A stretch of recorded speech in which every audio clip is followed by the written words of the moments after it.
Tangu graph yako ianze kupanda, tangu uanze kutrade forex umeninyamazia kwa hii nyumba. Si tumeanza chini na wewe. Tukienda class kazi ni kuangalia tu mafomu mbaya, uniangalie siku hizi. Kwa nini uongeleshi mtoto wangu? Kwa nini umefuria mtoto wangu?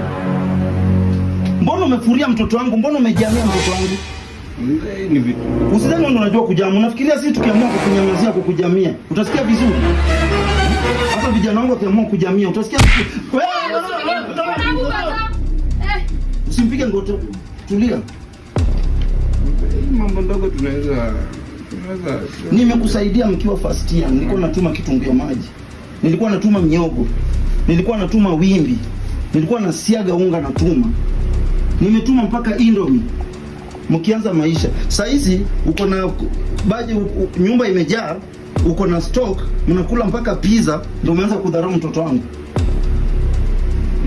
Vitu ndogo tunaweza elewana. Ama nichukue mtoto wangu nienda na yeye. It was at this moment that he knew he fucked up. Chukue enda na yeye. Mchukue uende na yeye, mchukue. Hapana, mpepe rudi Bunia. Mzee shika hiyo imetosha. 100. Mzee si ni 100. Sasa vitunguu, miogo, Indomie. Hata haijafika pesa nimekupea. Mzee hivi tu umeona na Sonko jana unataka kujaribu na mimi hapana. Hii ni mambo ya matajiri. Wewe ni maskini, rudi nyumbani tutakusaidia. Na kwa nini unaishi na mtoto wangu nyinyi wa student ndani amwambia muoe? Ukatufanya hivi. Ndio ikuwe drone nisiende hasara. Kwa pizza moja. Hey. Dede huko uchukue kila kitu. Tutalala njaa. No. Baby ni njaa. Angalia anachukua kila kitu.